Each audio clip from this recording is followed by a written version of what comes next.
Welcome to the PoP. Welcome to the PoP. On the Wonder Sports Network. With your hosts, Gene, it's magic. James, Woody. Nigel, down. And Caleb, Pinky. The PoP.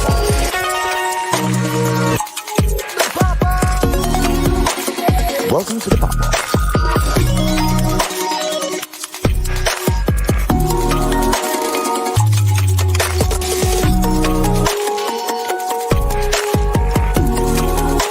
Welcome to the PoP.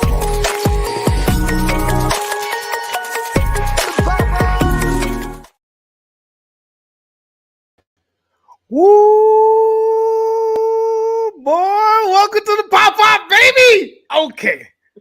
We're going to get it done today. Today, it's a glorious Friday, maybe morning, maybe afternoon, maybe evening, wherever you're at. But hey, thank you for tuning in to the one, the only, the pop-off. It's happening. My name is Nigel Downer. I'm going to be your host for today. Shout out to Gene, who is probably having a great day playing at the park. You know that guy. He's a Disney folk, so he loves to be doing this thing. Let him live. I say, let him live. But right now, let's talk about the three individuals. I'm the fourth, I guess. So 3 individuals that are living with me, playing with me today, talking all the sports internationally and just right across the border. But first and foremost, I want to thank you, Lauren, for showing up for the second time on the Pop-Off. Second time in 4 shows. So thank you very much. Nice to have you. Yeah, thanks for having me. I love being here. I love talking basketball, and sports in general. Perfect. You got it. Thank you once again. Next, we have the man, the legend, James Woody. What's up, bro? How are you? I really didn't know which direction you could go. I mean, there's a myth and a legend. There's a myth. There's a legend right there on the top right as well. So I didn't know where we were going. I hope to earn that title one day, but I like it. I like it. The 4 of us. We about to talk about the Final 4. I'm super excited. Super excited. Good, because I got some questions. Last and certainly not least, my hero, your hero, the man that fronts the money to make the action happen, the man that advertises nothing less than excellence, Caleb Pinkett. What's up, bro? How are you, dude? How are you, man?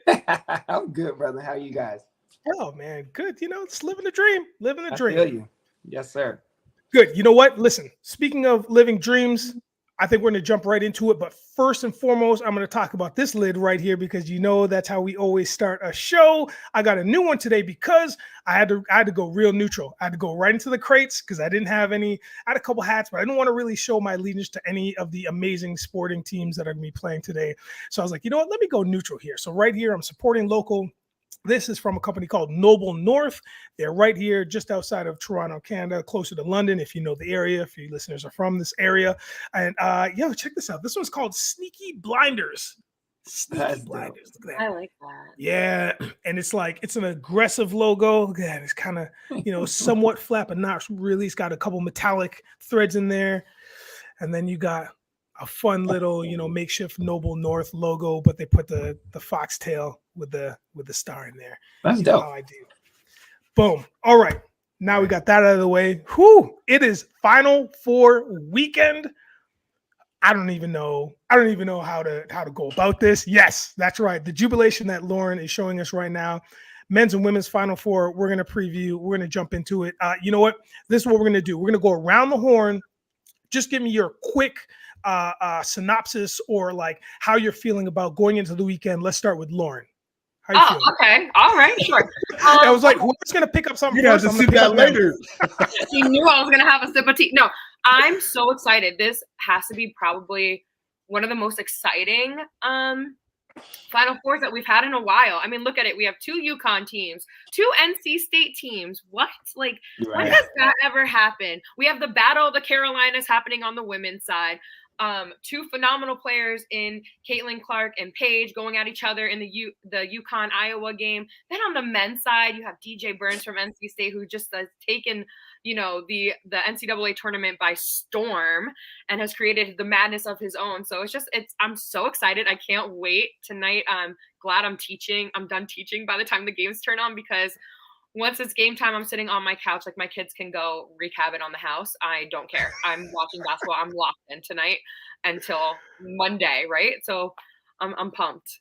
Love it. Love it. Caleb, what are you thinking, bro? How you feeling? No, I think it's going to be great. I'm looking forward to it. You know what I mean? It's interesting because, again, like I said when I was on the show the last time, that it's the women's games are the ones that are taking precedence. I was in the gym this morning and the guys were like, yeah, the guys, yeah. Anyway, so listen. So who do you think? Like, they're only talking about the women. It was insane. I was at dinner last night and the waiter was like, dude, I don't even care about the guys playing. Like, listen, I think, and I was like, damn, like it's serious. And one of my friends said he was down in Marina Del Rey. That's a little city out, down in West LA.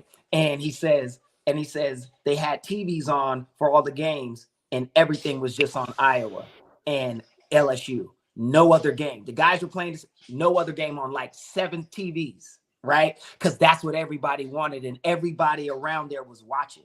I was like, it's over. Like the guys are going to have to step it up now. Like just having that precedence over things because the men are playing is no longer that case in college basketball. You know what I mean? And now that Bronny left, oh man. That's slow your roll, bro. Slow your. We're gonna get to it. Slow your roll. We're gonna get to it. Let's hear from James Woody. Excuse me while I adjust my camera. It's not focused on my pretty face. So Woody, what are your thoughts this weekend? Oh, I'm super excited. Absolutely. I mean, everybody's been touching on it. LSU in Iowa this past week was the most watched women's college basketball game ever. 12.6 million viewers. I mean, you want to talk about MLB? They out here lapping MLB games in viewership. And NBA games, most NBA games, like, they had the list. They had the breakdown of how many sports programs that 12.6 million viewership beat. That was the rematch. And if you were watching, if you were like me, a couch potato, just watching that night, you would have seen that USC and UConn was actually the more exciting game. That game, Juju and Paige, they were going back and forth. Oh my, like I was on the edge of my seat. So I think the best in terms of actual, basketball is actually yet to come. I know people were following the name value of LSU and Iowa, and that was the championship last year. But the best I think is yet to come. And tonight, it's gonna be great. As for NC State, who's gotten no love. They're not on this graphic, right? I feel like every other college is featured on the graphic for this show besides NC State. Men and women's are here. And you keep saying, "Oh, well, this is the week that they can't do it." I mean, this team is too good. They they're going to lose, but then they keep winning. So I really don't know. Can NC State still survive tonight? I don't know. Please we do. don't see.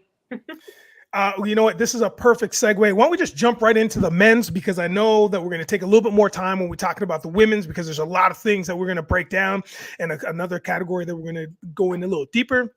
So let's talk about the men's first. Now, Hootie G just mentioned the number 11 NC State Wolfpack versus the number 1 Purdue Boilermakers. Oh, look at my big guy. Right? Okay. Overall, in general, do you think that the number 11, this is a double-digit seed, they are 0-6 all time in the Final Four? Is this going to be their year, Hootie? Is this going to be their year? I unfortunately don't think it will. I think if they faced Alabama, yes, let's get it. But against Purdue, Zach Edey, I mean, this man, he lived on the line. He's very skilled. Like I think him, DJ Burns gets a lot of love for his footwork, and he's a great passer. Holy, but so is Edey, and he's 7'4", and he lives on the line. He leads the league in free throw attempts. I just think the way that they're able to control the game with Edey, they try to do the same thing with Burns and with Edey, but Edey's just more built, literally, to have the play run through him. So I think that's what we're gonna see.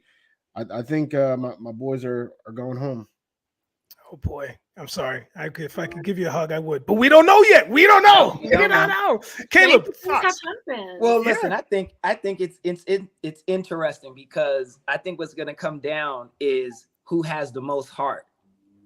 Because Edie could be big, but you could be big and soft, right?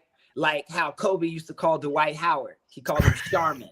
Right. Okay, like that's Great what reference. I'm saying.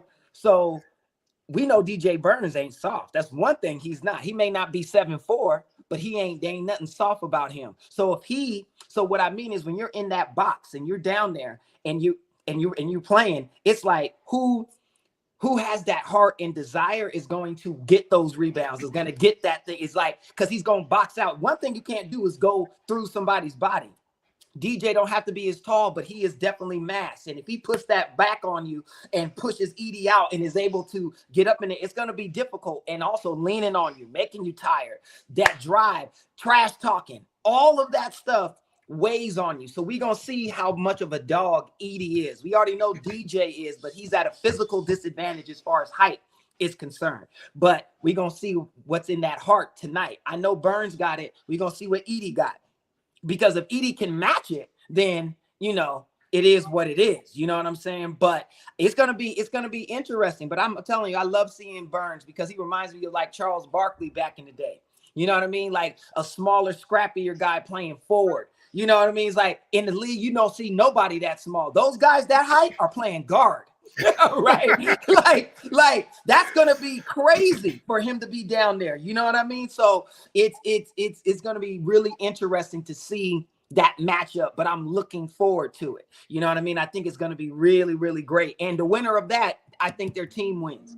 Ooh. Because if you control, it's like the chessboard, the 4 center pieces on the chessboard. If you control that, you win the game for the most part, right? So if you control that middle, I think it's a lot because you know how the new game is. People shooting threes before anybody's down underneath the court, the basket to read. I used to get benched for that. You do when I played, you do that, you're on the bench. So, but now it's commonplace. So if you're getting the rebounds, they're gonna miss more than what they make. I think Caitlin shot like 48%. That's less than half, right? She made 9 out of 20. So that means 11 rebounds are coming. You know what I mean? So if you're there to get that could easily be 22 points. You know what I mean? Like it's just so that stuff is going to be very, very important. Who's controlling that the middle down there with all of the jump shots that are going to be going down. So it's like I said, it's going to be a great matchup, but I think their duo is going to have a major impact on the winner of the game. Lauren, let me drop the stat on you. This is the third trip for the North Carolina for the Wolfpack, I believe, right?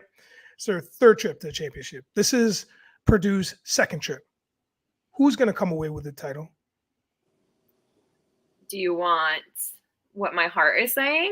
I want both. I want both. If there's options, I want both. I would love nothing more in the entire world than to see NC State win this. Mm-hmm. I would love to see a double-digit seed, a team that everyone counted out after the second or third round, maybe even the first round. I would love to see them shock the world. I'm very much an underdog. I favor the underdog, and I love gritty basketball. I love, very physical basketball. And I think I kind of agree with your point, Caleb. Like whoever has more heart tonight and whoever's a little bit more physical, I think they're going to be the team that persists. Like Purdue, yeah, they're ranked high. And so not saying that their attitude is going to show that, oh yeah, we're the higher ranked team, we're going to win, blah, blah, blah. Not saying that at all. But NC State, they don't have a lot of pressure on them to win. They don't.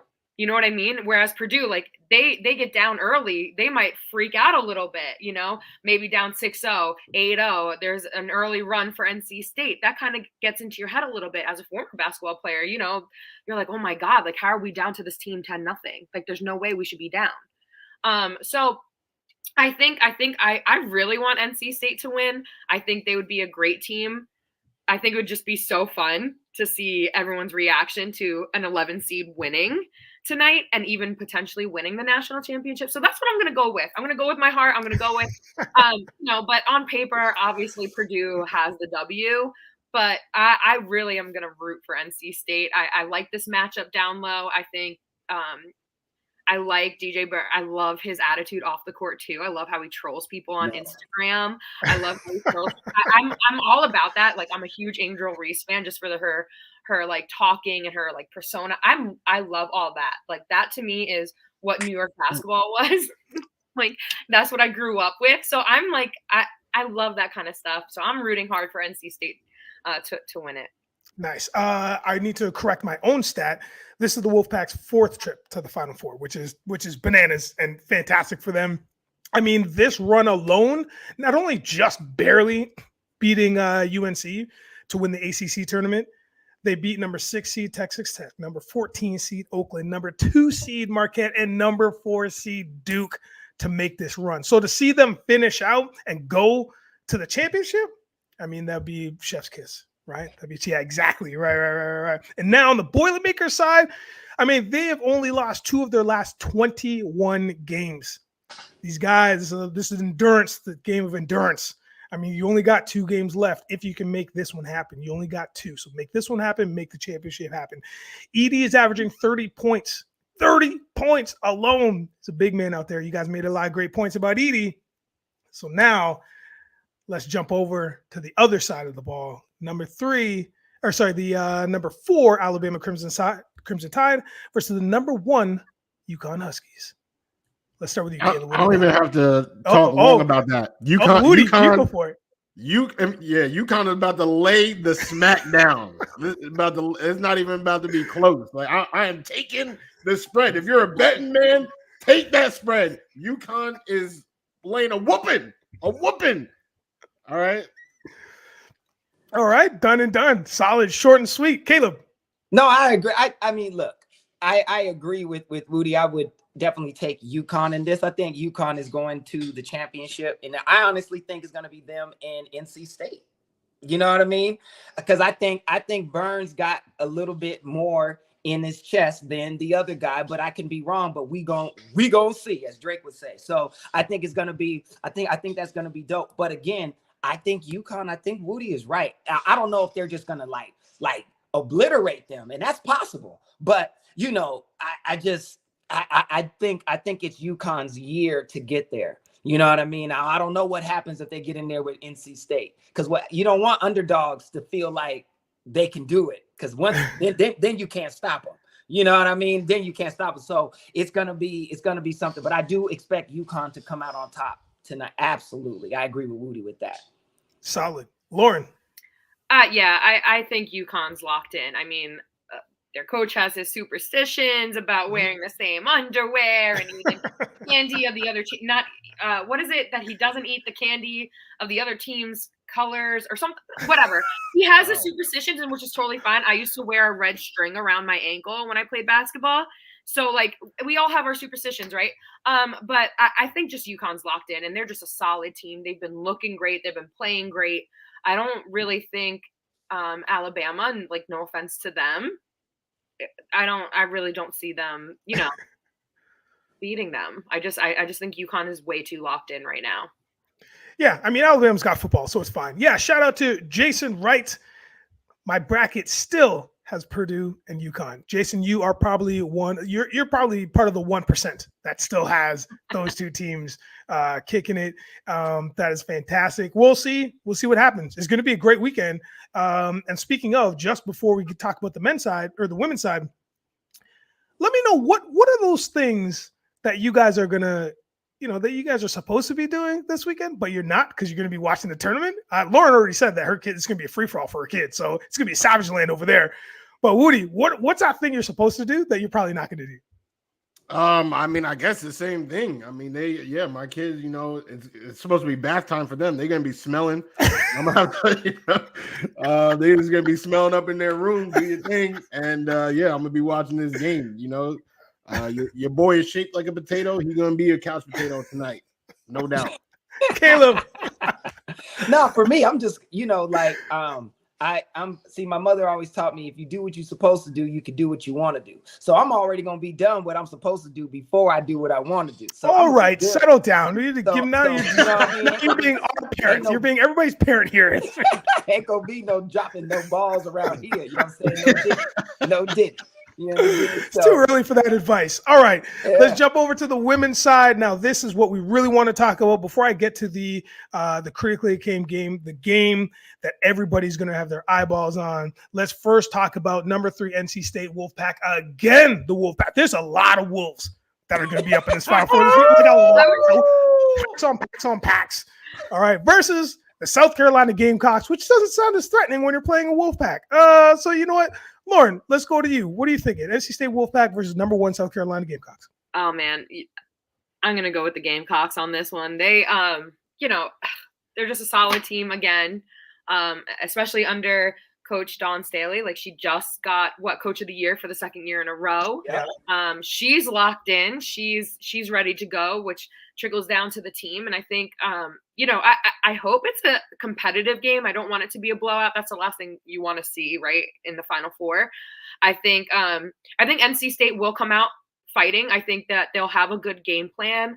Ultimately, though, I just think that unfortunately, South Carolina has a lot more talent and than NC State. I hope this doesn't come back to bite me, but I mean, and I mean this in the nicest way. Like, NC State's a solid team. It's just you have a great coach in Dawn that can make quick adjustments, can liven up her team. I mean, look who you have down low. You have a lot of great players on South Carolina. I think it's going to be them going to the championship. Yeah, nice. Peace to you as well, Nostalgia Nick. Thank you for chiming in on the chat. Caleb. I agree. I think this is South Carolina's year. I think how they lost last year and like all of that, and because they had all the hype and like it just like they crumbled, right? This year, that's not like they are not playing, right? I agree with Lauren that they're just stacked, right? But then it's also how Dawn uses those pieces at the right time, right? Like, she understands the game of basketball and the strategy, so she can see what you're doing and make the adjustments on the fly, right? So I expect to see that. Now, any player could just have a game and you didn't expect them and they go for 30 off the bench, right? Okay, but barring any God-given miracles, it should be South Carolina. Like, they should win this. I think NC State's going to put up a good a game. I think they got 2 really good players, but the rest in comparison with South Carolina and with the coaching ability, they should win this. I expect them to. And to be honest, I expect the winner of this game to win the women's title. I don't think UConn or Iowa beats South Carolina in one game. No. And if NC State can beat them, they can beat the other 2. 1,000%. Because now, again, you believe. People underestimate the power of belief and like when you feel it in your heart and soul that you can accomplish something. So that is like that is the force that I don't think people can really equate, and they also underplay. And so sorry, but I think I think it's going to come down to that. And again, like I said, I can't wait. Anything can happen, but I expect Dawn to be waiting for the winner of UConn and Iowa. The reason your mic shut off is because you're just spitting too much truths. Your mic was like, all right, you told him, you let everybody know. It's time for you you told them, you let them know. And this it's the second time that you, my illustrious panel, that you guys have mentioned the coaches. And I just want to shout out to the coaches because they are putting up the best squads, the best plays. And it's just, the game is so tight and it's coming down to the wire with the best players. And it's the ability to have those playmakers there, those shot callers there has been amazing. And the coaches, I think the youngest tenure is like 10 years. After that is 15 and 24. Like they're established coaches that know what they're doing and they've put in their time. So they're really really just breeding championship caliber basketball. Just want to make that note. So well, shout out to those people coaches. underestimate coaching. Yeah, absolutely. They underestimate it. People think, oh, well, you're going to win. You got Michael Jordan and Dennis Rodman, of course, and Scottie Pippen. Of course you're going to win. It's not. You saw the Lakers had the stacked team and the Pistons beat them. You understand? It don't have nothing to do with that. It's about strategy and understanding. Talent can do the things that you're asking, but if you don't have the right strategy in, you're going to get done. You saw Kim Mulkey. Kim Mulkey got out-coached with Iowa. There's no way LSU should have lost to Iowa the way that they did. In the third quarter, they got mollywopped. That's where the game was won. Right? They go ahead. Well, no, I was going to say going off of your point, but it's not even just the head coach. Like the assistant coaches that come out, they're letting the head coaches know, hey, maybe we should get out of this defense. Maybe we need to run this offense. And you see them when the head coaches are dealing with the refs, they're in the huddle, they're telling the players what to do. So I think all the coaching staffs are stacked. I think the head coaches do a great job of choosing who their assistant coaches are and who they can trust to lead that team. And that's a huge point. Like a lot of people don't understand that, yeah, you have your talented players, but what are talented players going to do? Run around like chickens with their head cut off? You still need the direction of the head coach. You still need the direction of the coaching, the entire coaching staff. Whether you're just a head coach, you're associate head coach, you're an assistant, you're a grad assistant, you all play a massive role. And I think all these coaching staffs are so jam-packed with great talent on the coaching side. And that's super important. And you'll see the coaching will play a big part in this Final Four. In these games, that's what I believe it comes down to, because the talent is a wash, essentially, right? Caitlin is great, but it's a wash. Paige can be just as good as Caitlin on any given night. Juju can be just as good, right? So it's essentially a wash, but it's the coaching thing, right? Like I was talking to LSU game. Kim didn't put Floje onto Caitlin earlier, and that's what would have stopped that little four, that when she hit those 3 threes, which made the game good when they jumped up by 11 and then just stayed out ahead. Like you have Floje on her, who's more athletic, faster, but the dilemma was, but I don't want Floje to get into foul trouble. Aha, but that's part of the game. You got to take a bet. That's what coaching is. You got to say, damn it. Okay, listen, like that's what it comes down to. Making those kinds of decisions on the fly and taking the risk for the reward. You know what I mean? Because you left Haley on her and Haley got burned to the point where Haley's doing this on TV. Yeah. Right. You got 5 fouls. What do you literally, she's in the transfer portal right now. You can't take the 5 fouls home with you. That's right. When I you gotta play, because if you lose, you're going home anyway. Exactly. So you might as well play. What are you doing with that? That's what I'm talking about. That's a coaching decision. Yeah. It's not that the players weren't there. They just weren't in the position to do the thing, right? That's what I'm talking about. So I'll stop on that tangent because that game is over. But the point is, it's how important coaching is when you get to these elite games. It's everything. It is the players, but it's not. It's just as much as on the coach. You know what I mean? So we'll take it from the coaching talk to our coach, James Woody. What do you think, bro? I mean, you guys said it best, about coaching and with these games and what we're talking about right now. When it's going on, I'm going with Dawn. All right. I think, South Carolina about to hand some work. I mean, Lauren felt bad about saying facts.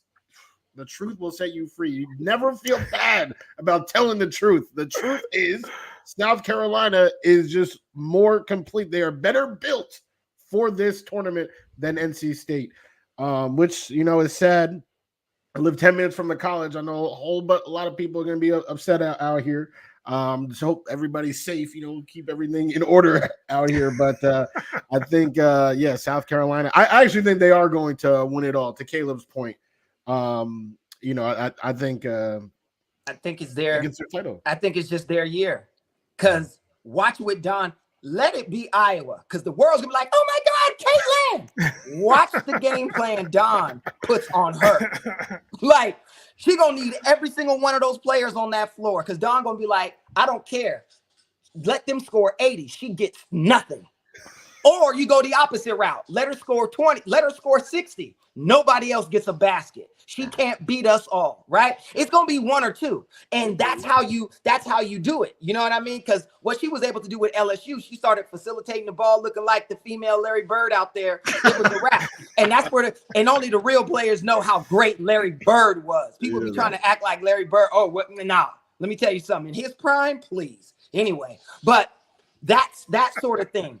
So watch. I'm excited to see the game plans that come, because Paige is a little different. Paige has a stronger team than what Caitlin does. I'm sorry, I'm just being honest. She has a stronger team, so it's a little bit harder to defend UConn than it will be against Iowa when you really need to like shut it down.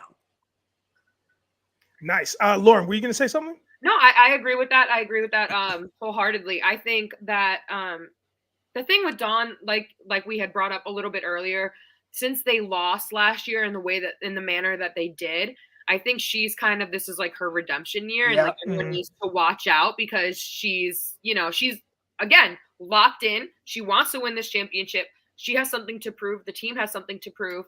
But I think that it would be very interesting. Not saying that Iowa's going to beat UConn. I'm like mixed on who I want to win that game. But if there was the Iowa-South Carolina matchup, I'm really interested to see how she's going to defend Caitlin Clark, or what their game plan is going to be. Because LSU, I think their goal was to not have the bench score as many points, or the other players score as many points. I think they were going to try and lock everyone down. Obviously, that did not happen. But I think that I'm really interested to see how Dawn will go about this, if that is the matchup. Listen, I would love to see that, but I hate to see the state of America if that happens. Watch how many lines are divided on racial lines with that game. Yeah, my God. Like, you saw it with LSU. Of course. But Iowa. The difference, of course it was with LSU, you're right. But the difference with LSU is the head coach is a white woman, right? This is Dawn Staley. Yeah. She be just looking mean, wearing diamond chain necklaces, all that. It's like, don't let her, right? It's like, it's that I'm trying to tell you. And that whole team is black, except for like 2 players, maybe one. You know what I'm saying? Like, it's like, and Iowa is the opposite, right? And it's like, so America is going to do that. And it's like, it's just sad, because it's going to be into all of it. This is what the whole issue with Angel Reese is and all of that. It's, you know what I mean? So it'll be compounded. So but I do want to see it, because listen, I'm a huge Caitlin Clark fan. I think she is phenomenal, right? And I think it sucks for her of how the world is, that she gets pulled into this thing where she just can't be a basketball player. You know what I mean? She has to represent so much for so many different people. And it's like, you know, I don't know. It's weird. But anyway, I do think it's South Carolina, whether it's UConn and Iowa, you know what I mean? But I'm excited to see. But shoot, what if they lose tonight against NC State? I'll be like, oh, you know? That would be wild. We would have to do like an emergency episode. Yeah, because that would be crazy. So I do kind of want to touch on your point with Caitlin Clark. I think there's a lot. We forget that these are young women, right? That they're 21, 22 years old. Like, they're young women. You know what I mean? Like, they're still figuring out their life. At 22 years old, I'm like, am I going to go to grad school? Am I going to what am I going to have for breakfast tomorrow? I don't know. These kids, or they're not really kids, but compared to us, these kids are in the limelight. You know, she's just a basketball player. She just wants to hoop. Like, that's all she wants to do. That's her life. And then touching on your point with the whole Angel Reese thing, not to like bring this up, but my brothers and I got into a huge fight during the game. I was like, I'm going for LSU. I like the way Angel Reese plays. Angel Reese, she talks the way that I talk. She gets in your face, but she's a good teammate. She has a different, you know, Caitlin Clark talks her smack in a way. She's confident in her way. I like that. And I like that the women's game is doing that and going that direction, because men do it. The boys do it. Why can't the women? And why can't, you know what I mean? Right. I love it. I hate that Angel Reese got the hate that she did or continues to get. And I really do. Like, I'm not meaning to bring this up, but it's cool. Rubbed me the wrong way, especially when you have people in the media bashing her, saying, oh, she's a big bad wolf, you can't play the victim card now. Well, you know what? When you're getting death threats, yeah, you can play the victim card. And when someone else is doing this to other people, and not bashing Caitlin Clark at all, she's a phenomenal basketball player, but because she's doing this, she doesn't get death threats. You know what I mean? Like, it's insane how people love to spin the story depending on what kind of player you are, whether you're expressive, whether you're not. I think it's just crazy, but I love the fact that these women are so competitive, and I love that they're so gritty and they are unapologetically competitive. 1000%. And I agree with you on the Angel point. It was one of the things, because I'm old enough to remember when there was a guy named Tupac who was alive. And I remember after he had an incident in Atlanta, he came on TV and he said, man, this is supposed to be music and entertainment. This ain't supposed to be my life. Come on, y'all. I'm your child too. Never forget that, right? Because he was this thug. You shot at cops, all of this kind of stuff. And Angel is getting some of that. Like, she's competitive. Yeah, she's talking mess. She's on the court. It's a game. Like it's not supposed to be who she is as a person. And she's just this bad. You know what I mean? And so it's like you were rooting for her to lose, and you wanted to see her in pain. And so when she cried, it was like, yes, you're comeuppance. That's what you. It's like wow, you guys. It's a game, right? She's on the court. She ain't doing nothing off the court. She's not attacking nobody. She's not doing nothing. Like, this vitriol for just being who you are in the thing that you're gifted to do. And I think that kind of stuff is the issue. And your point about Caitlin, nobody cared that she was doing this in everybody's face, right? It's like she stopped that this year. Caitlin doesn't do that at all now. And that's a testament to her, where she was like, all right, that kid, right? But at the same time, there's that thing. And I think when you do that to players, and for the media to be so happy to see Angel in tears, it's like, that's a girl. That's a woman. Sorry, that is a woman, but that's somebody's child. She ain't even 24. And you're coming down on her and make her want to feel bad for being competitive. Everybody loses. You know what I mean? Like, you're crying. You just lost in a game. Like, that's wild to me. Juju, who I love, was crying when she lost. I love Juju. She's so cute. No, I'm but you know. I hope she comes back. I don't want her, like, well, I don't think she declared. So no, she's only a freshman. She's got you need that NIL. You know, she's gonna be here for years. She's fine. She's gonna be around. I love Juju. Oh, she's gonna be killing it next season. Because so I think what it comes down to is passion, right? And it's these players that have passion. I think we've all played a very high caliber of sport. And when you're on the field or in the court or in the arena, it's just something takes over you to win the game, and the passion for the game. And I mean, the degrees of trash talk is very different in very different games and different levels and whatever. But at the end of the day, Caleb, to your point, Lauren, to your point, it's a game. And the other player, as we've seen professionally and in this amateur sport, in this college level, everybody's amicable afterwards. It's the fans, it's the people, it's the reporters, it's the media that isn't amicable, and they can't do anything else but spin it the way they need to spin it to keep their websites running. I was going to say newspapers going, but nobody's reading newspapers. But you know what I mean? So it's like, listen, this is not a lesson that I'm not trying to teach or preach or anything, but it is something that is heavily ingrained in our sport. And to your point, when that LSU Iowa game happened last year, we were all like, whoa, and we all saw the moment, and then the camera angles, and it was cool. It was so cool. Thank you, Boomtown 89ers. Appreciate you.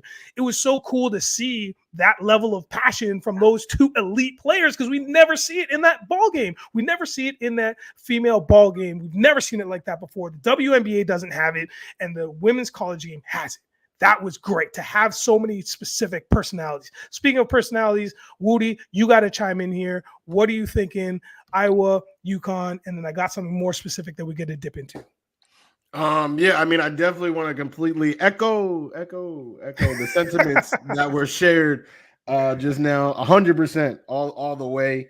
You know, if we're talking Iowa and UConn, though, tonight, that is the game of games. That, I mean, we're talking about of all the games, right? I said the UConn men, they layeth the smack it down. That's like The Rock versus, I don't even know. Stone Cold. No. It's like The Rock. It's like The Rock versus me. The men's UConn. The men's UConn. Okay.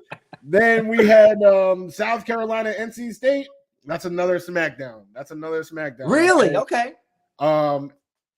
This right here, Paige Beckers and UConn versus Caitlin Clark in Iowa. That is Hulk Hogan versus the Macho Man Randy Savage. Tell him, Woody, this is the next subject. Tell him, let's get into it. Caitlin Clark versus Paige Beckers. Let's go. Go ahead. This is everything. This is everything.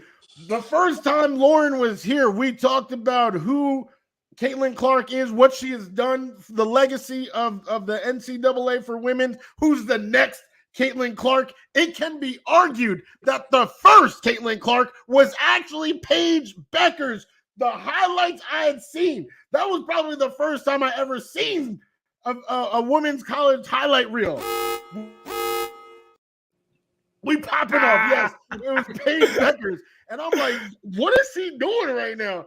But then, of course, injuries. The injury bug, just biting people up, bit up Paige Beckers. We missed her for a couple of years. And in that time frame, Caitlin ascended. And now Caitlin is what she is. But Paige is a baller. She is a dog. Okay? And this is prime time. We know the viewers are there. She knows the viewers are there. People are watching after what just happened. She knows this is her time to cement her legacy. Like, you ain't know I've been about this. I've been about this for years. You thought this is the time for Paige to cement her legacy. And then, of course, Caitlin, right? She's not going to roll over. I mean, this is 1A, 1B to me. 1A, 1B. Yes. I think for the game itself, what's going to put it over the top is that supporting cast. Yeah. You know, I think that's what, Caleb said, right? Talent is a wash. I think Paige and Caitlin are close enough where it's like, all right, either one of them could have a great game, could drop 30 points, 10 assists. Either one of them could do that. But the supporting cast, the coaching, who in this game of chess, where is your pawn at? Where's your knight at? Let's see what's happening in this game of chess between the coaches, between the supporting cast, because that, and if we're talking about that, I feel like UConn has more there. But I mean, is the magic of Caitlin Clark, is the Illuminati somebody in Vegas trying to be like, hey, we need Caitlin in this title game. So I think, in all things being fair, I think UConn wins this because they have the more complete situation going on. Well, you take a breather, Woody. I just want to mention you talked about injuries, and it should be known, in case you don't know, that Paige missed half of the 2021-22 season, and then she was out for the entirety of the 2022-2023 season and came back and is whooping ass right now. It is wild. It is wild to see. Lauren, thoughts? I think this is personal for Paige. I think this is like, she's on that mission. She got robbed of a couple of years. ACL tears are no joke. They are not fun to come back from. It's mental, it's physical, it's A, B, and C. But I think this is personal for her, and I think she's ready to ball out, continue to ball out. I think she's ready to, show to everyone, yeah, I'm back. Here I am. Deal with me. And I think that her supporting cast, I agree with Woody, is fantastic. I think that's going to play a massive role tonight.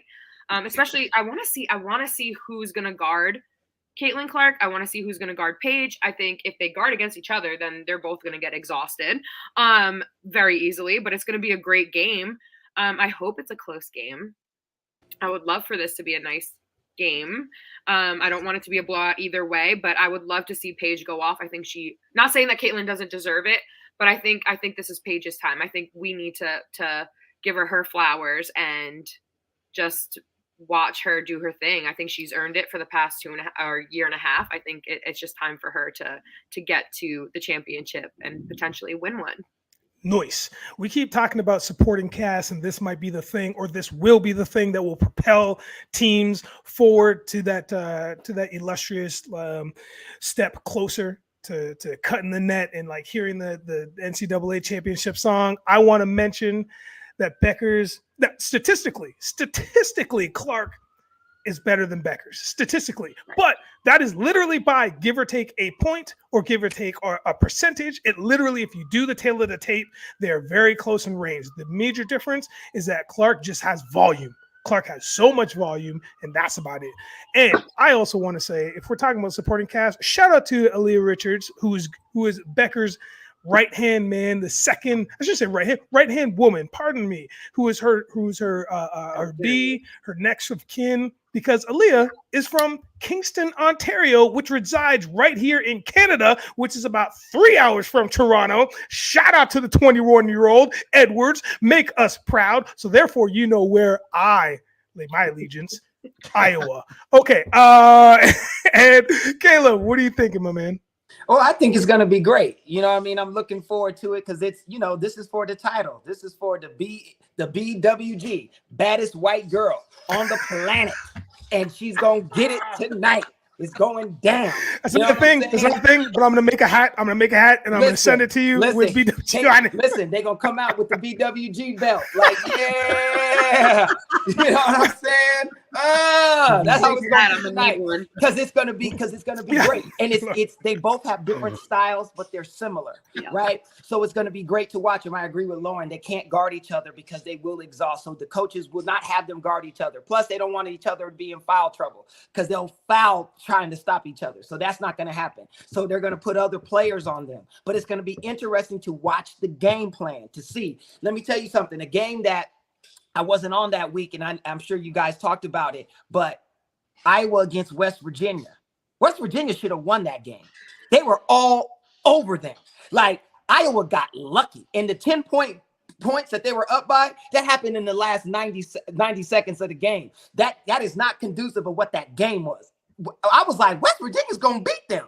They were all over them because they were stopping Caitlin from getting the ball to all her other players and just forcing her. And those little guards on West Virginia was everywhere. I think one of the girls' name was Jada something from West Virginia. Like, they was balling. Like, the thing about West Virginia, they just weren't good at. They couldn't make their shots. They couldn't convert shots. But they were all over that court. It was like 5 Kurt Rambuses. Remember Kurt Rambus back in the day? Just diving after every ball.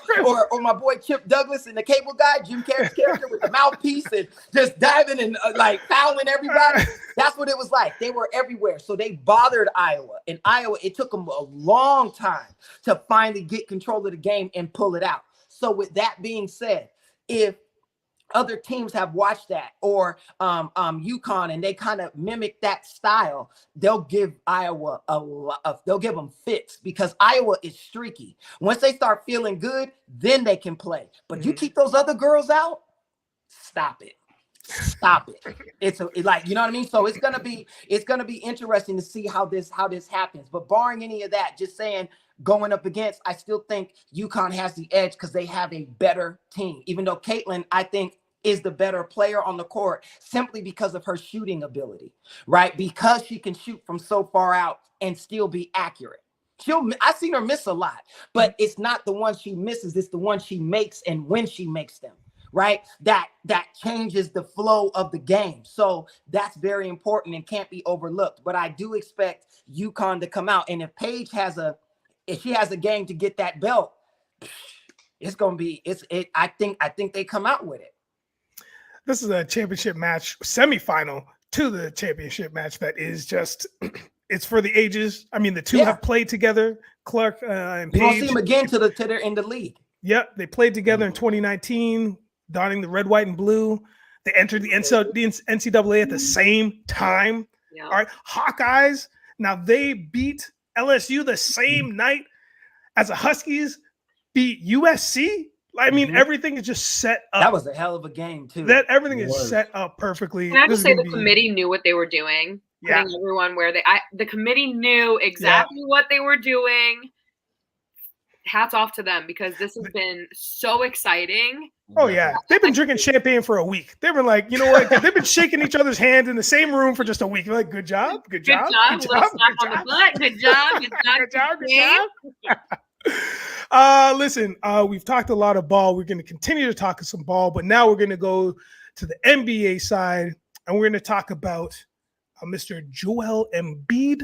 He has now returned to the 76ers after being away for 29 games, which kind of equates to 9 weeks. He comes back Tuesday for the first time, drops 24.7 assists and 6 rebounds in about 30 minutes over the Thunder. Guys, Caleb, let's talk about it. Is Embiid's return, is it a beacon of hope for the 76ers? Are the Sixers back? You asking me? Yep. Man, listen, of course it's a beacon of hope. What you talking about? You know what I mean? But let me tell you something. Like my daddy used to say, you don't hope, you hustle. Man, your parents are all over this pod today, huh? So you can play that all you want. Of course he's a beacon of hope. It's Joel Embiid. You know what I'm saying? Embiid. But it's a team game. And you got to gel, right? I do believe they have a shot. You want to know why? Why? Because the Bucks are soft. And you know who else is? Boston. Oh boy, those are big. Those are fighting words right there. Anybody that knows the game knows exactly what I'm talking about. I don't care about that record. We saw with 73-9 got you. L's. Okay?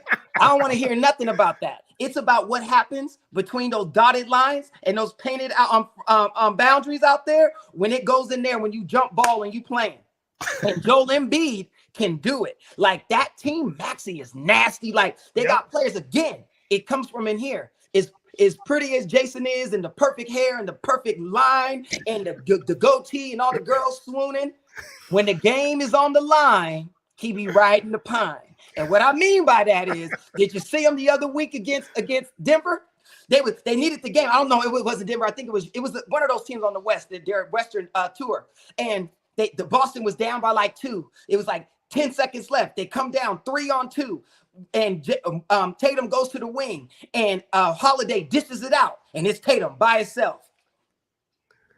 Brick, and they lose because that is what it is. That's the difference. And I'm telling you, Tatum has come up short way too many times.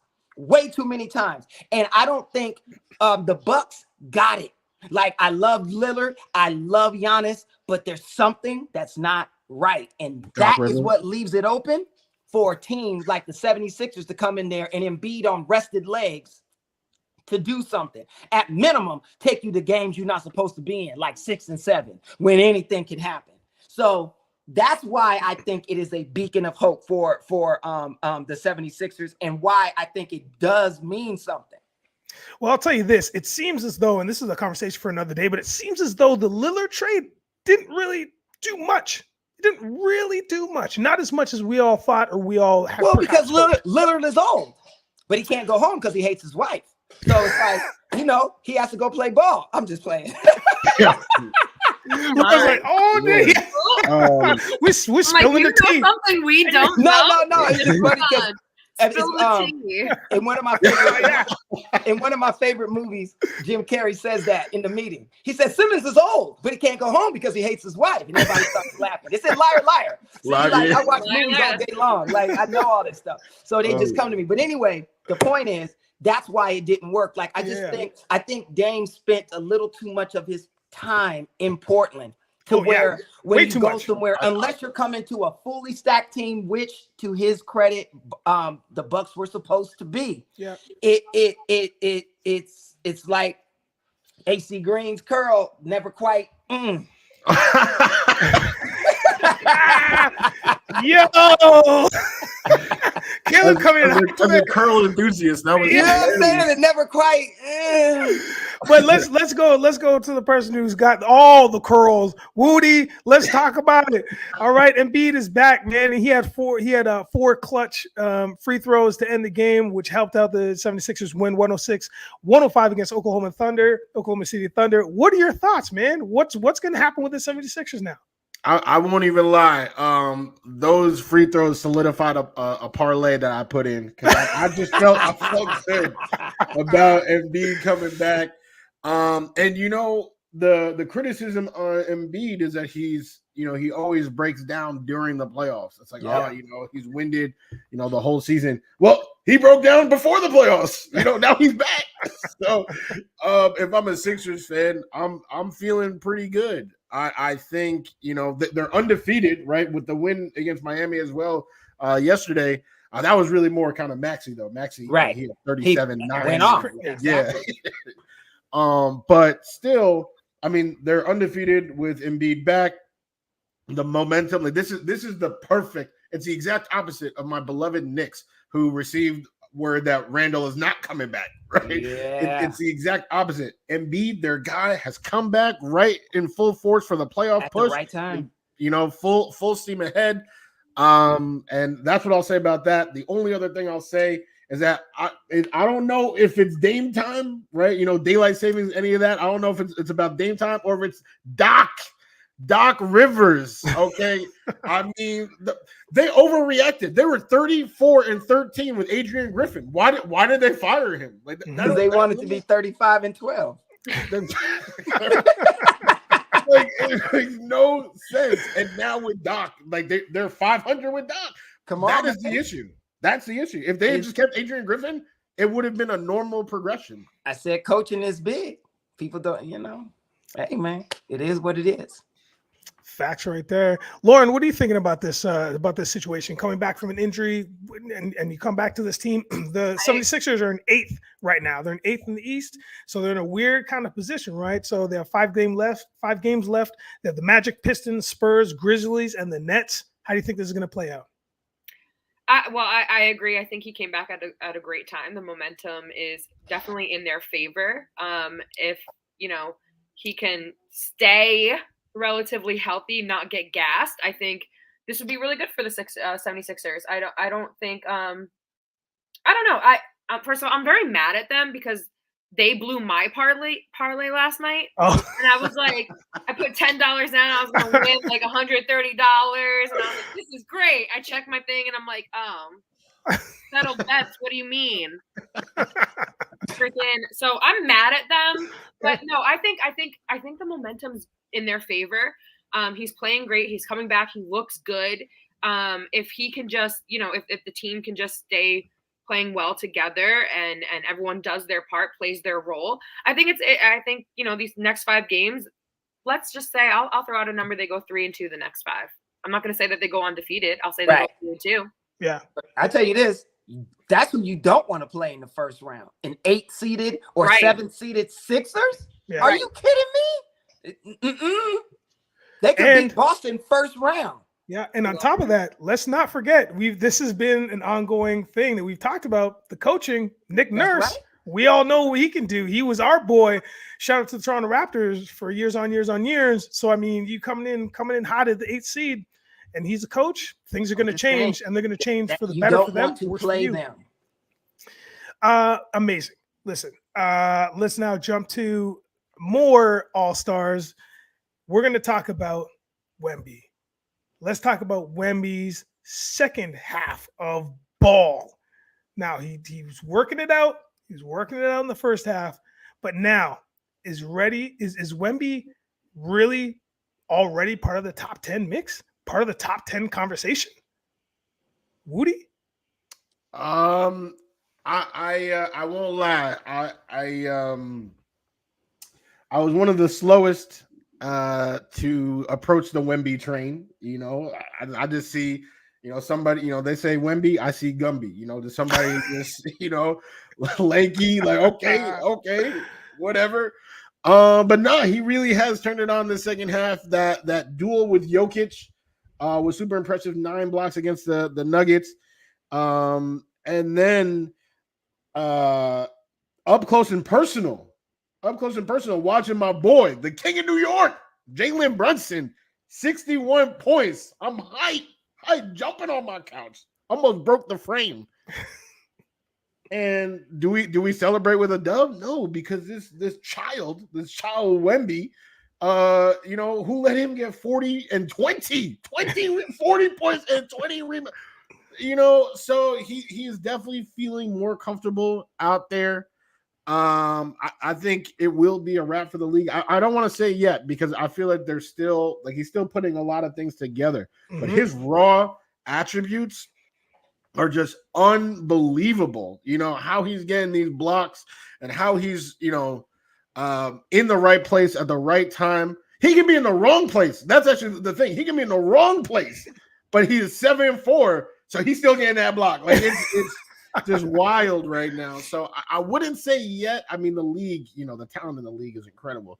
But I mean, he definitely has a chance of being the number one. Right now, I still think Jokic is number one in the world right now. Like the man is crazy. But I think Wemby, maybe this time next year even, I can say, yeah, he's top 10.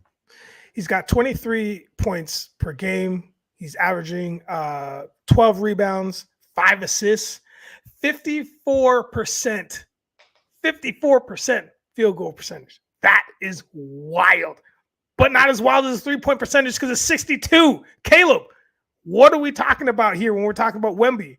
You are an aficionado. You just mentioned Larry Bird, so I know you got things to say about Wemby. I think Wemby is the next face of the league, and if he was American, it would already be done. Facts. The only reason is because he has a French accent, and Americans still mad at France. You know what I'm saying? But outside of that, and all jokes aside, are you kidding? Of course he's top 10 in the league. He's better than people that you would put in the top 10. Like, who are you going to say? Like KD. Like, you probably think he's better than Jason Tatum, but that's blasphemous. Listen, no, I'm not going to listen. I like Tatum. It's just when the pressure is on, he comes up shorter most times than what superstars are supposed to. Wow, that kind of reminds me of someone as well. Yep. That kid in San Antonio is a savage. And the fact that he has an accent makes it even worse because it's French. So it sounds sweet. And he talking mess, but it sounds good. You like, go ahead, Wemby. And they was like, nah, he just said your mama, plays pool with men. He's like, oh, it sounded sweet the way he said it. I didn't even know. I wasn't even offended. Go ahead, Wemby. But his skill set is insane. His ability. Let me tell you something. Here's what's going to change. He needs to start hanging out down there in San Antonio. Start eating down there. Start getting with that big Mexican population and see how quick they put some meat on them bones. And once he do that, right. So rap. Imagine if he was built like Giannis. Get out of here. He would be unstoppable. You know what I mean? So listen, I think he's already top 10. There's not too many people I would say is better. I mean, come on, Woody, 40 and 20. That's Wilt Chamberlain numbers. You know what I'm saying? And that's when they only had 12 teams and only 6 players was black. You know what I'm saying? He's doing this kind of numbers. It's insane. It's insane. I think he's absolutely top 10. It's hard. You can argue and say this person, but numbers don't lie. Jay-Z said men lie, women lie, numbers don't. And if you look at them numbers, it's hard to say he's not there. He goes, oh, Steph, LeBron, AD, KD, right? It's like, please. Wemby's doing numbers. Yep. Lauren, thoughts on Wemby? I love the way he plays. The numbers that he puts up there, it's just insane. I agree with Caleb. I think, imagine if he was just solidly built. It would be scary kind of to watch him play. You know what I mean? If he's getting 12 rebounds, 20 rebounds, now imagine if he was this big guy, just built like a freaking Mack truck. I wouldn't want to go down in the paint. I'd be like, no, you got it, dude. You're good. There you go. I'm good. Lauren ain't taking no charges, baby. No charges. No. I took one charge in New York City at the cage, and the ref looked at me and was like, what's your problem? You're on concrete. No. He, first of all, I do think he's top 10. I think the numbers that he's just putting up, especially he's a young player in this game. Imagine 3, 4, 5 years from now, if he doesn't go into this little slump, how they say sometimes you go into a slump throughout your sophomore slump, whatever, barring any injury, this guy is just going to be fantastic. And yes, the whole accent thing, whatever. Screw the accent. You can talk to me any day. See, the French worked. See, I told you. Caleb's point. Yeah, okay. But I think he definitely, I think a lot of people love him as a player. I think a lot of people are a fan of him, and that's from every, team. As a Knicks fan, listen, I'll pay money. I'll go down to San Antonio and watch that guy play just to be in his presence and watch what he does. It's fantastic. So I think he is top 10. There's not that many people. Yeah, you have the big names that automatically go top 10 for what? Exactly. That's my point. You know, that's what I mean. And I'm not a LeBron hater, but there was definitely times in his career where he passed up the last shot of the game. You're supposed to be this big superstar. You're wide open. Why are you passing and not taking the shot? You know what I mean? Like my boy Michael Jordan would have taken the shot. Listen. Okay. That's a fact. That's a fact. MJ is taking that shot. Yeah. I just, and making it. How about that? But you're for sure a LeBron hater. The way you flipped your hair before you made your point, you were like, okay, well, we all know. We know what's coming. Because it's like, dude, he be trying to control the narrative. It's like, relax. You just telling you want to just, I'm the GOAT. I'm the GOAT. I'm the GOAT. It's like, if you got to tell me, you're not. Yes. Bingo. I've never heard Michael Jordan say he's the greatest ever. He never has. He don't need to because he knows he is. Yeah, he won't to this day. But we just talked about Bron. We might as well just jump in. Let's talk about Bronny very, very quickly. Bronny just declared for the NBA draft. What's up? Now, USC's, what are they going to do without? Well, I mean, it was only a matter of time. What are they going to do? The same thing they did this year.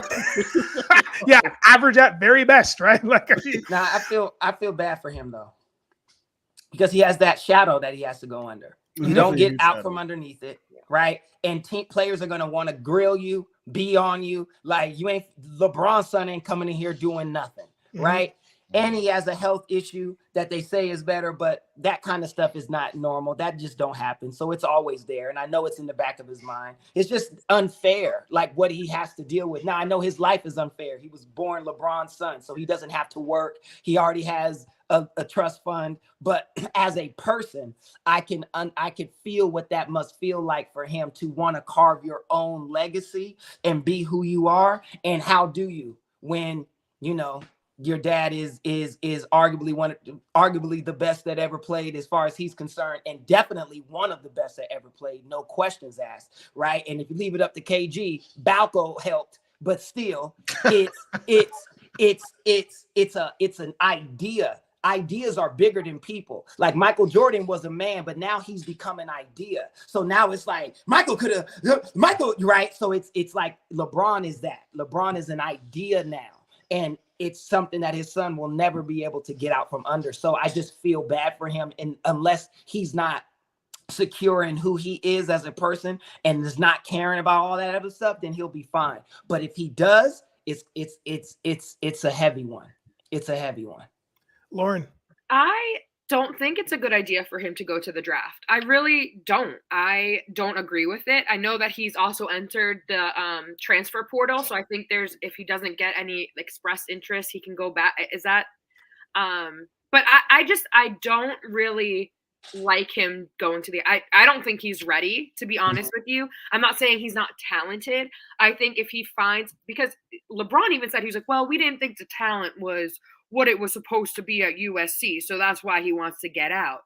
That's all fine and dandy. Find a top tier program. Let's see what you do in a top tier program. Let's see what you do on a UConn, on a Purdue. Let's see what your impact is there before you declare for the NBA. You know what I mean? Like, I'm not saying he's not talented. Right. I'm not saying he's not deserving. I just think developmentally, I don't think he's ready for the league yet. No, I agree with you. But LeBron said that. He said we didn't know that. Yeah. Your son averages 2 points. I gotta find it. No, that's what I'm saying. Your son averages 2 points. What are you talking about? Talent? That is so like, oh my! I didn't know he said that. Because see, unless it was a parody account, but I don't think it was. Like I was scrolling Instagram before, and I'm pretty sure LeBron said he doesn't think insanity. I'm gonna find it. No, I believe you. I'm just saying, but that's my point of what I was saying earlier about changing the narrative and trying to make stuff be something that it's not. Like, what? Oh man, go ahead. That's just hilarious to me. Yeah, I mean, I obviously agree with Lauren. Like, what there is, like, hearing that Bronny declared for the NBA draft really had me thinking, like, is there a prerequisite? Like, can I declare? Like, I've played in a couple men's leagues this past season. I did average more than 2 points. I'll tell you that. There it is. But You know, like what I don't understand. Like I really don't. He did not make a difference at USC. How is he going to make a difference for literally any organization in the league? Like I agree. I think it's to play with his dad. To be honest, LeBron. Yeah, because let's be real. We did hear LeBron in an interview this week say that he's not sure how much time he's got left. Right? He actually. I mean, I'm paraphrasing, but that was something he's never really said it was so much. A little bit of emotion behind it this time. Like it didn't feel like it was a stunt. It actually felt like he was facing his own mortality in terms of playing in the NBA for many more years to come. Caleb. Well, it's true. And again, I don't like the narrative thing. And I'll tell you here. So here's my biggest pet peeve with LeBron, right? And for me, it's hilarious. I always say, why does LeBron wear a do-rag? Scouts don't wave. Okay. You know what I'm saying? As you said that, he's trying to make you think he has something that he don't. That's what he be doing. He's trying to make you think. He's like, if I wear the do-rag, they think I got waves. But I don't. It'd be hilarious. I'd be busting out. I'm like, yo, that's my man right there. Let him live. Hey, we're gonna jump off the court and onto the field. Lauren, do you have any luck finding that IG post yet? Still looking. Yeah, continue. Let us know. Let's jump into the NFL. Listen, there's a lot of action that's happened. Man, we've covered some of it. Some other pods have covered all of it. It's been wild, but we're gonna dig into the latest of free agencies. Stefon Diggs traded to the Texans. Man, there's got to be some follow-up for the Bills and the Texans, but then there's some comeuppance for the Bills and the Texans. Or is there? Let's talk about it. Woody, you're the NFL guy. Let's talk about Stefon Diggs traded to the Texans. I mean, as a Jets fan, I was oh my Lord. How are you gonna start with that? I throw you a lob and then you're like, you catch it and you're like, well, let me just talk about the options I have where I could put this ball in the hoop. Man, just talk about the Texans, man. It's beautiful. It's beautiful because seeing the Bills get worse. I was out here when I got the text, right? And I'm looking. I said, Stefon, oh, he was traded to the Texans. Mama say, mama son, mama. I came in. I woke my son up. Help me sing it. I was hyped. All right, because now he is out of the AFC East. Texans, I won't lie. The Texans are looking pretty scary. My Lord, they got Mixon, Diggs. Yep. Collins. Yep. Tank. Yep. Dalton Schultz, the tight end, who had a fantastic year. Noah Brown. Yep. Robert Woods. They got too many weapons. I know Bryce Young in Carolina is like, damn, look at what they doing from our boy over there. I'm out here throwing the old man Adam Thielen. Like it's the Texans are on the rise. They've made moves defensively too. They got Danielle Hunter on the other side. The Texans are looking like one of the big AFC threats, like in the whole conference. That is where they're at right now. The Bills, I've received some pushback because obviously for me, I was singing, and everything. But Bills fans are like, oh, like no, he's a crybaby, locker room cancer. And Caleb always brings up, which I wholeheartedly agree every single time, like the intangibles, like the vibes, right? Belief, the power of belief. Every single time the Bills lose, Diggs out here on social media talking about this, talking about that, always liking it. Like there's been rumblings of Diggs being unhappy for years. Absolutely. So if it is really like that, and now they got rid of that, then great. The cancer is in remission for that Bills locker room, right? So I think for them, it's kind of like a rebirth. Now, what kind of sucks though is that the next best receiver on the squad, looks like one of us. so what they need to do, if they can, come back in the draft, then yeah, I'd feel a little bit better if I'm a Bills fan. But right now, their depth chart is not looking good. They've lost pieces. The whole defense is all new players. So it looks like their window is closing. It's closing, but they're trying to get it back. They didn't even get a lot back. They got a second-round pick for next year. So I don't know. Dane, I wouldn't go that far because Patrick Mahomes has a pulse. But yes, the Texans are a big deal. No, that's real. But Dane is right. Like, listen, not where they're more than the Chiefs, but let me tell you something. that young boy, Mr. Stroud, ain't playing no games down there in Houston. I'm Yeah. trying to tell you. And you giving him those kinds of weapons? You saw what he did last year. Are you kidding me? Like, listen, they are right there. They are definitely one of the top 5 AFC teams. They're going to run away with the AFC South. It's going to be, barring injury, because you know NFL, anything can happen. But barring injury, man, it's crazy. And Diggs there, oh my gosh. Like, and he's playing indoors when he's at home now. It's hot in Houston. Ain't no snow. Are you kidding? The whole energy is different than Buffalo. There's slabs out there. When he walk outside that stadium, there's slabs, Cadillacs with the big bows on the front. You know what I'm saying? The pretty Texan ladies, all different flavors and colors. You know what I'm saying? It just changes your whole spirit. It's like playing in Miami. You be like, damn. Like, woo! You know what I mean? It's why people like to be in those certain places. And Houston is a city that's fire. And guess what? Ain't no state tax. That means he gonna hold on to an extra $2-3 million a year. Like, life is good. He's gonna be out there wiggling. I'm trying to tell you, it's gonna be lovely. And with that young boy back there throwing that football the way that he does, in an easier division. Yeah. Oh man, come on, man. It's a tragedy. Yeah. It's a tragedy. So I'm looking forward to it. And they're gonna be nasty and Madden. Always comes back to Madden. I was waiting for that. I was like, but he hasn't tied it into his game of Madden yet. Yeah. Lauren, you got any thoughts on this, Stefon? Yeah,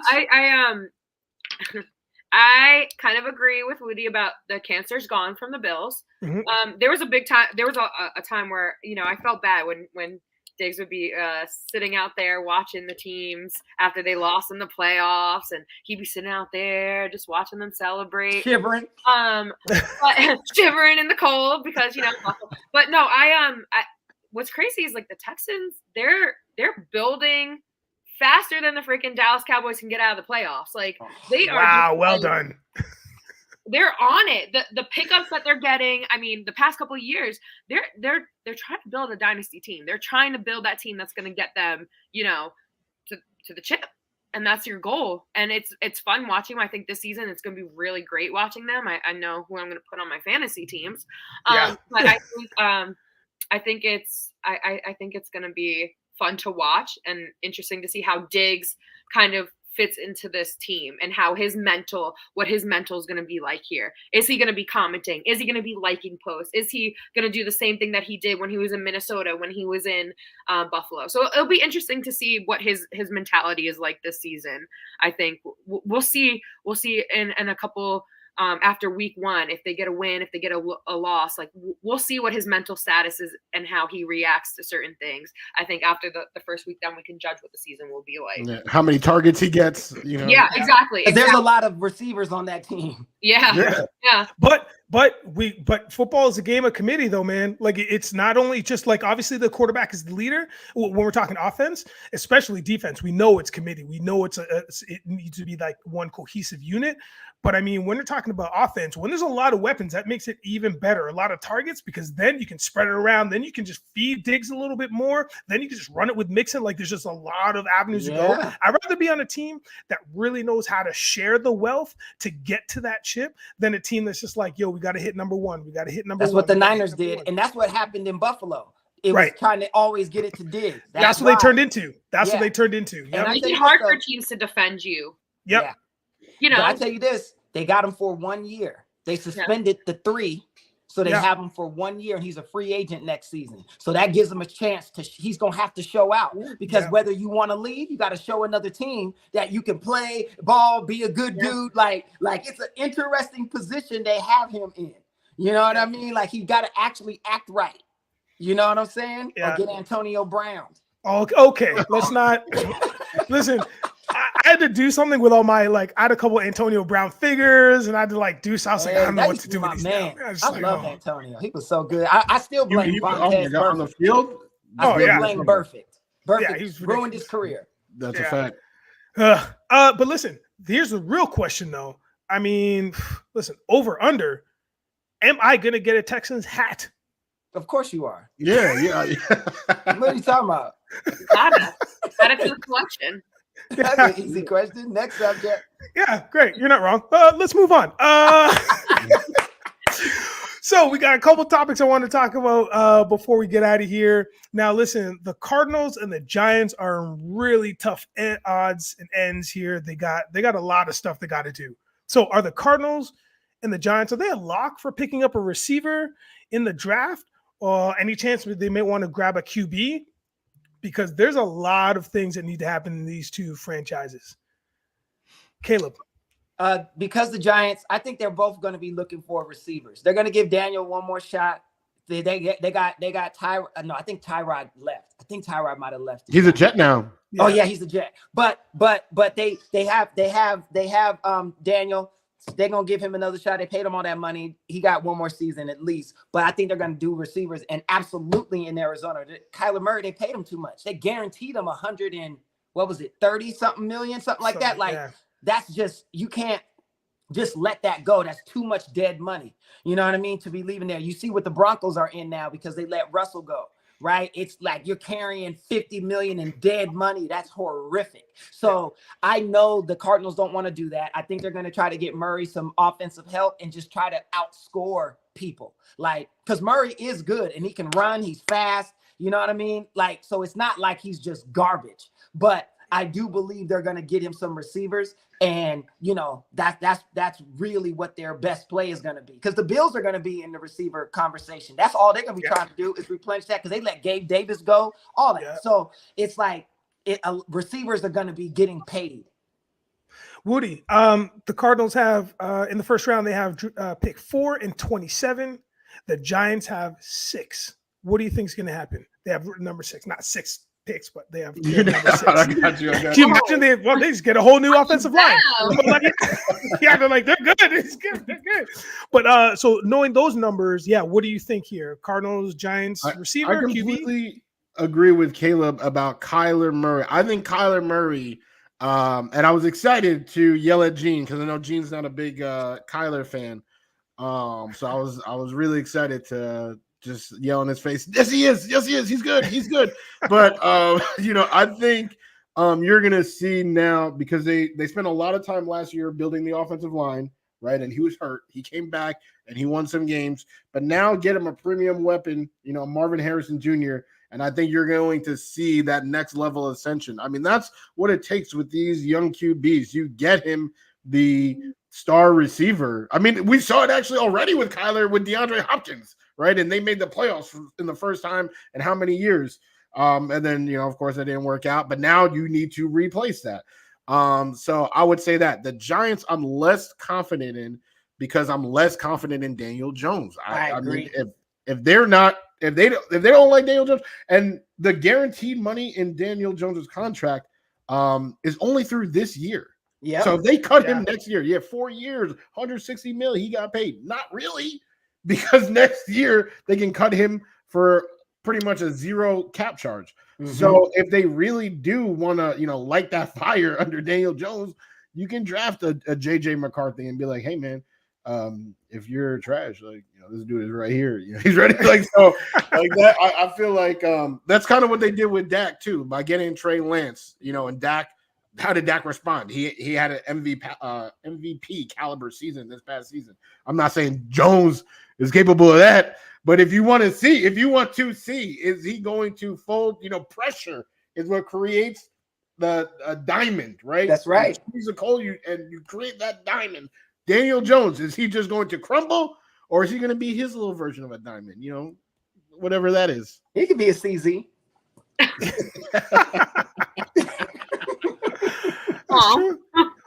Lauren, do you have any? What do you think? Receiver or QB? I don't think because I know New York sports. I mean, Woody and I have the pain of being Jets fans our entire lives. I just know that the Giants, they're not going to get a receiver this first round. I don't think that they're going to use that 6th pick to get a receiver, even though that's what they need. They need like a high caliber receiver. I think they're going to waste it on something else other than what they should get. But Daniel Jones, I don't see him surviving next season. not like he's gonna, Yo, but you I think don't he's gonna die. No. What? Take him out. No, hot take. Get him out of here. I'm not even a Giants fan, but I know that I just have this feeling he's not gonna make it through the entire season as QB1. Ain't no way. Ain't no way. I think the Cardinals are sitting pretty. They have 2 first-round draft picks. That's great. They can, pick up a receiver in that first pick, and then pick 26, they can pick up like a lineman or whoever they need. But I think the receiver will be the best bet to get that first pick because you need to get all the help that you can. Yeah, and in the same conversation, the Cardinals are number 4, which you talked about, but right after them is the Bolts. The Chargers are number 5. Yeah. And so what are they going to do? Because the new look Chargers, I mean, are they going to want to get a receiver, or are they going to want to get a lineman to protect Justin Herbert? They need a receiver. They got rid of Keenan. League now. There you go. It's 1,000%. If the Cardinals don't take Harrison, guess who is? San Diego, LA. Okay. Yeah. Like that's no, you know what I mean? So that's what it's gonna be. But to what we ain't talked about is, you see how good of an offseason the Titans have had? Look, they have had a good offseason. They're looking good. Like teams are sneaking up. And I'm not even gonna toot my own team's horn, but we made some pretty good moves and shower shooters. You dig what I'm saying? But we're gonna keep that on the low. We appreciate you for giving us Reddick. We appreciate you. And thank you. We had an even trade. You gave us what we gave you. Right. Yeah. You gave us what we gave you one. Wait, did you just become like we doing this out the kindness of our heart? This is take care of me. I take care of you. You wash my hand and I wash yours. Yeah. What we talking about? You know what I'm saying? What a love fest. Business with you.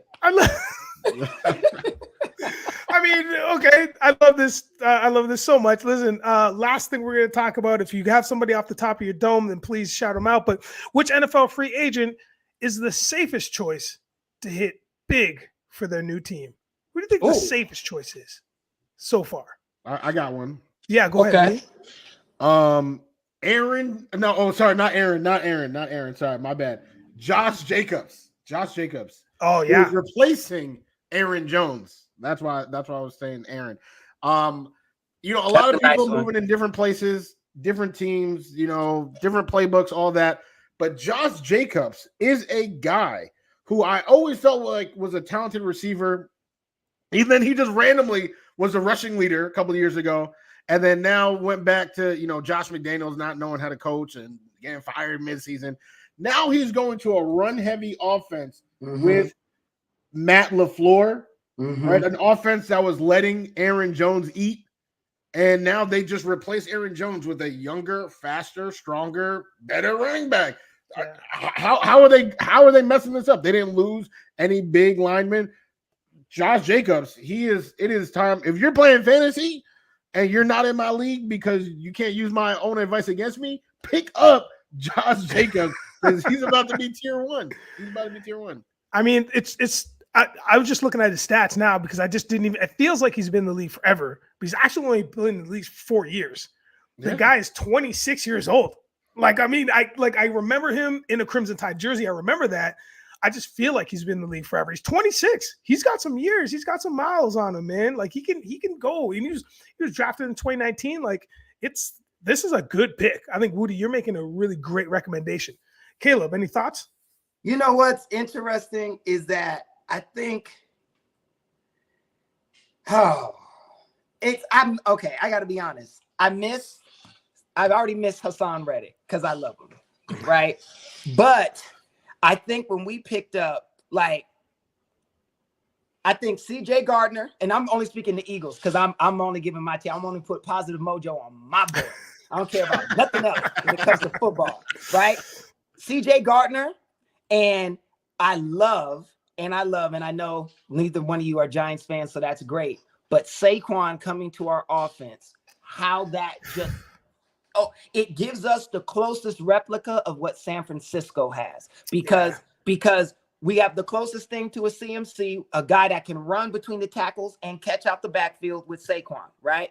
We have a quarterback who can run and pass, so we're good there. We also have in AJ Brown, our own Debo Samuel. You know what I'm saying? And then we got Dallas Goedert coming back. He'll be healthy, which is great. He broke his arm last season. That's all done. We got Mr. Smith out there. Like this is, I think we have a shot.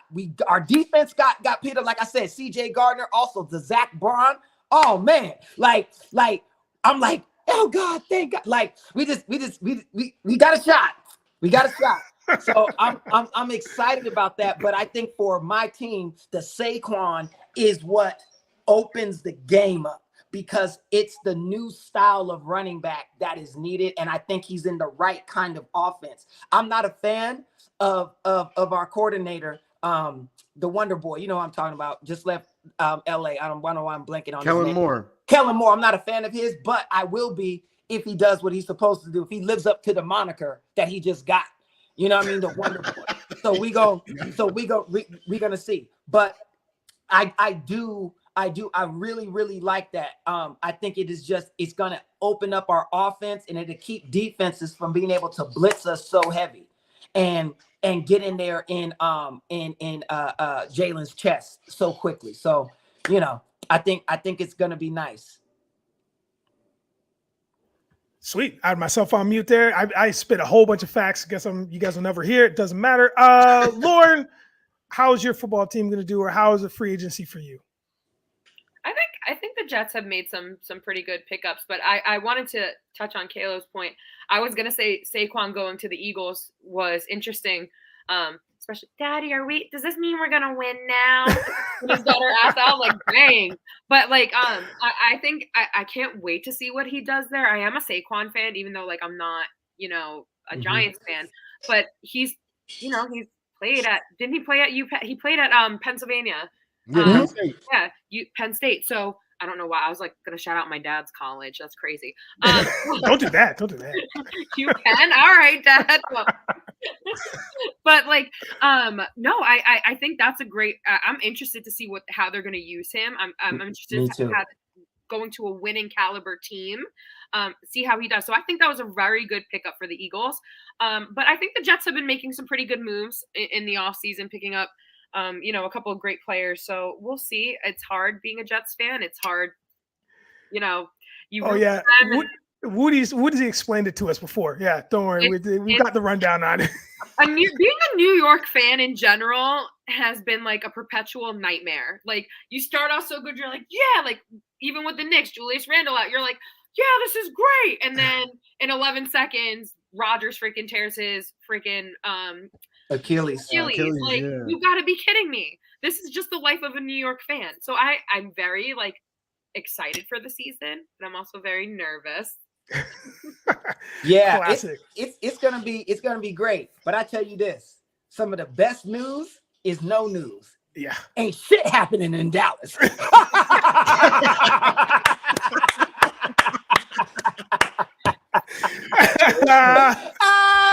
love it. I love it. The best news they got, Zeke might come back. Yeah.